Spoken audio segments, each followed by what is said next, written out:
Animain fil jannah, barang siapa yang menghidupkan sunnahku maka dia mencintaiku, dan sesiapa yang mencintaiku dia akan bersamaku di dalam syurga.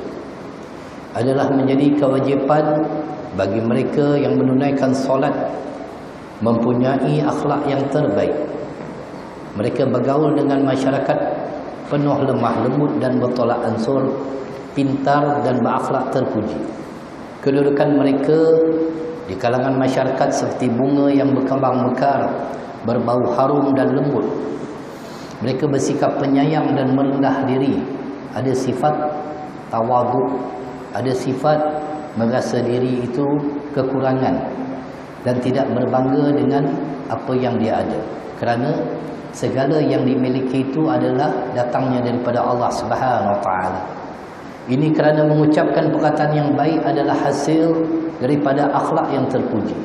Percakapannya akan dijaga, lisan akan dijaga. Dia tak mengumpat orang, dia tidak mengadu domba, dia tak maki orang, tak cerca orang sesuka hati, dan dia tidak suka menyakiti hati orang lain.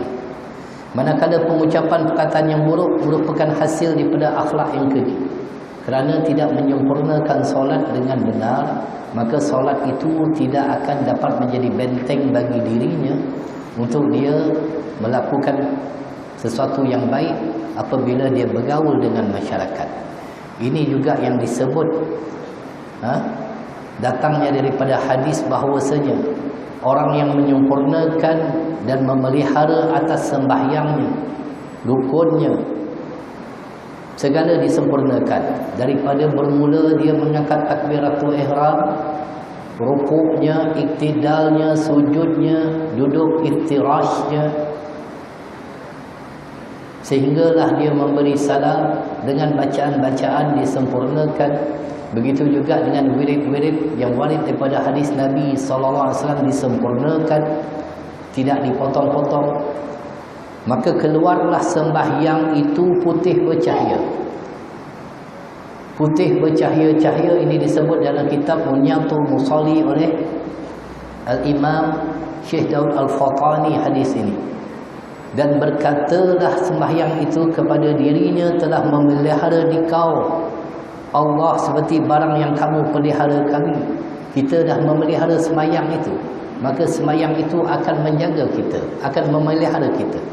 Tetapi seandainya solat itu tidak disempurnakan dengan baik, yang terburuk yang dipersembahkan di hadapan Allah Subhanahu Wa Taala, maka dia akan menaik dalam keadaan hitam lagi kelam, digulung-gulung dia seperti seseorang yang menggulung akan kain buruknya, maka dipukul ke muka pelakunya. Maka dikembalikan solat yang tidak sempurna itu ke muka orang yang melakukannya. Maka rugilah kita kalau kita tidak menyempurnakan solat kita. Jadi nak menyempurnakan ibadat ini perlu kepada ilmu. Perlu untuk kita mendalami ilmu dengan benar-benar agar kita dapat menyempurnakan ibadat kita. Seumpama seseorang yang nak buat bangunan, nak buat bangunan tuan-tuan, dia tak pernah belajar pun tentang bancuhan simen, tak pernah belajar pun tentang piling, tiba-tiba buat bangunan, runtuh bangunan tu, tak pernah belajar. Dia bukan arkitek, dia bukan jurutera, buat saja. Begitulah semayang. Semayang akan menjadi rosak kalau kita tak belajar secara bertalaki, secara mengambil ilmu daripada para alim ulama. Oleh yang demikian, akhlak yang baik menuntut jiwa yang pengasih dan bersikap lemah lembut. Ada juga orang yang bersolat tetapi akhlaknya buruk.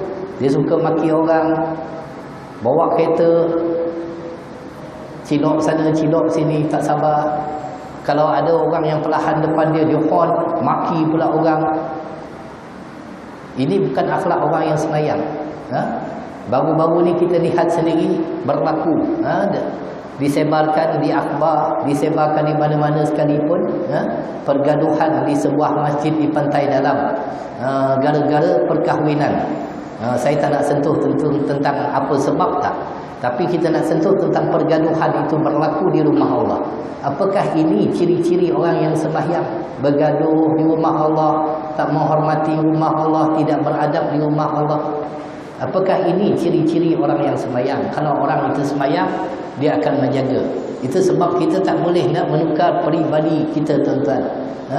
Kecuali kita menukar cara ibadat kita itu, dan ibadat itulah yang akan menjaga kita.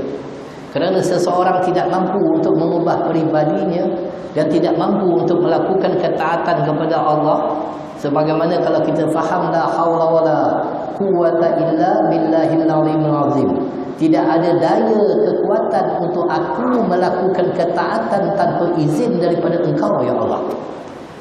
La haula wala quwwata illa billahil azimul azim, tidak ada daya kekuatan untuk aku menghindarkan maksiat tanpa Engkau menjaga memelihara aku ya Allah.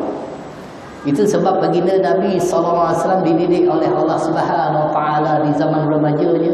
Pernah Nabi SAW nak pergi bersama kanak-kanak yang lain nak dengar hiburan. Ada dulu Jom Heboh, Akademi Fantasi Asia dulu ada di zaman Rasulullah. Tapi ditidurkan oleh Allah SWT sampaikan Nabi SAW tak pergi. Jadi kita nak pemeliharaan Allah ke atas kita kerana kita memelihara solat yang kita persembahkan di hadapan Allah. Ini yang penting. Maka dengan itulah Imam Al-Ghazali rahimahullah ta'ala menyatakan seorang yang bodoh itu tidak cerdik, bodoh. Apabila dia bangkit daripada tidur, dia kata apa aku nak buat. Ini orang bodoh, kata Imam Al-Ghazali, kerana dia tidak akan mampu untuk mengatur kehidupannya. Kalau dia yang mengatur kehidupannya, maka akan menjadi pincanglah kehidupan tu. Mungkin dia ada buat perancangan nak pergi satu-satu tempat, tak dapat pergi disebabkan beberapa halangan, kerana dia takkan mampu. Orang yang cerdik, kata Imam Al-Ghazali rahimahullah ta'ala, apabila dia bangun tidur, dia akan berkata apa yang Allah akan buat pada aku hari ini. Kerana kehidupan kita itu diuruskan oleh Allah, itu lebih baik daripada kita yang menguruskan diri kita yang kita tak mampu untuk mengubah keadaan diri kita. Dan orang yang menjaga solat yang persembahkan di hadapan Allah itulah akan melahirkan generasi terbaik dan juga akan menghasilkan akhlak dan budi terbaik. Ada juga orang sembahyang pergi juga KTM. KTM tahu tuan-tuan? Kuda Toto Magnum pergi sembahyang. Jadi solatnya itu tak boleh nak membenteng diri dia. Dia buat maksiat lagi, main judi lagi.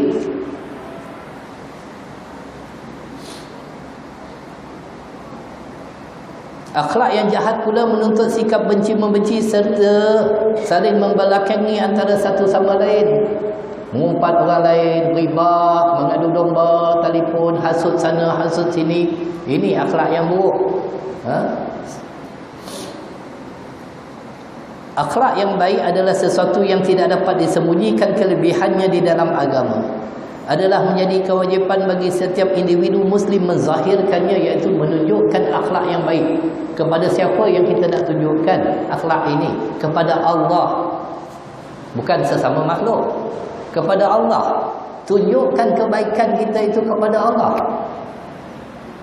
bukan sesama makhluk saja.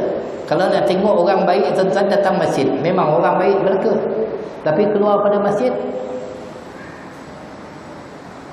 hari Jumaat tengok parking kereta, suka-suka hati, orang nak keluar payah. Dalam masjid nampak baik, tapi keluar saja bergaduh.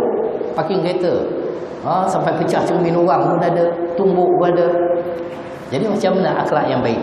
Menghalang perjalanan orang. Ini akhlak yang buruk. Tidak ada dalam dirinya itu rasa bersalah kerana tidak menyempurnakan sembahyang. Sembahyang itu tak boleh menjadi benteng kepada diri dia. Walaupun dia dah sembahyang 10 tahun, 20 tahun, 30 tahun, perangai masih buruk lagi, tak berubah. Panas baran, suka maki orang, suka herdik isteri dia, tidak berlaku baik kepada keluarga dia, tak ada bersikap ihsan terhadap keluarga sendiri. Apatah lagi kadang-kadang dia bersikap ihsan kepada sahabat-sahabat handai, kawan-kawan, tapi tidak bersikap ihsan dan pemurah kepada isteri dan anak-anak. Contoh, pagi, mungkin sini tak berlaku, tempat saya berlaku. Pagi habis subuh, lepas sembahyang subuh, kena roti canai kedai. Satu jemaah pergi, siap belanja kawan-kawan. Balik tangan kosong, isteri dia tanya, "Bang dah minum bang?" "Dah, aku dah minum dah kat kedai tadi." "Tak ada bawa beli apa bang?" "Tak ada, tak ada. Kau buat sendirilah." Dia tak peduli isteri dan anak-anak dia. Kawan dia belanja. Ini akhlak yang buruk tuan-tuan. Akhlak yang buruk macam ni lah. Isteri dia tak peduli, anak-anak dia tak peduli. Dia lebih pada kawan-kawan dia nak tunjuk bahawa dia tu pemurah. Belanja roti canai, lepas subuh bawa kawan-kawan pergi kedai mamak ke gerai ke makan. Balik tangan kosong, isteri tanya, "Bang dah minum bang?" "Aku dah minum dah, aku dah minum dah." Siap tengking pula, isteri tanya baik-baik. Isteri tanya baik-baik. Siap tengking isteri dia. "Aku dah minum dah tadi, ni kawan." Tak ada buat apa, tangan kosong, isteri menganga je. Isteri pun ambil tepung, ambil ni bancuh, buat cuk kodok, nak makan anak beranak. Laki dah kenyang dah, makan dengan kawan-kawan tadi, tak peduli kepada keluarga sendiri. Ini akhlak yang buruk juga. Dan perbuatan seperti ini merupakan sesuatu yang dipuji oleh Allah Subhanahu Wa Taala sebagaimana pujiannya terhadap Rasulullah